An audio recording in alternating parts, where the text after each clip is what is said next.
August 14, 2017 at 111 them. President Donald Trump's remarks condemning violence at a white nationalist rally were meant to include the Ku Klux Klan and neo-Nazi groups, the White House said on Sunday, a day after he was criticized across the political spectrum for not explicitly denouncing white supremacists.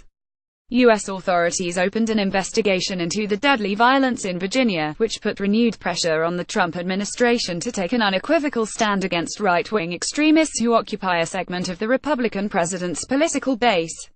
A 32-year-old woman was killed and 19 people were injured, 5 critically, on Saturday when a man plowed a car into a crowd of people protesting the white nationalist rally in the southern college town of Charlottesville. Another 15 people were injured in bloody street brawls between white nationalists and counter-demonstrators who fought each other with fists, rocks and pepper spray. 2 Virginia state police officers died in the crash of the helicopter after assisting in efforts to quell the unrest.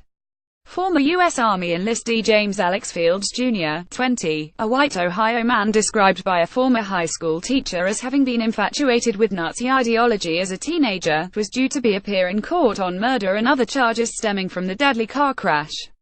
Democrats and Republicans criticized Trump for waiting too long to address the violence, and for failing when he did speak out to explicitly condemn white supremacist marchers who ignited the melee. On Sunday, however, the White House added the president said very strongly in his statement yesterday that he condemns all forms of violence, bigotry, and hatred, and of course that includes white supremacists, KKK, neo-Nazi, and all extremist groups. He called for national unity and bringing all Americans together. The statement was emailed to reporters covering Trump at his golf resort in New Jersey and attributed to an unidentified White House spokesperson. On Saturday, Trump declined to single out any political ideology by name as being involved in Charlottesville. "We condemn, in the strongest possible terms, this egregious display of hatred, bigotry and violence on many sides," he said. On Sunday, TV show Charlottesville Mayor Mike Steiner, a Democrat, praised the police response as adequate, citing the presence of nearly 1,000 law enforcement personnel at the scene.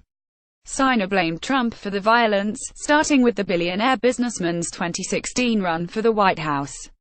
"Look at the campaign he ran," Steiner said on CNN's State of the Nation.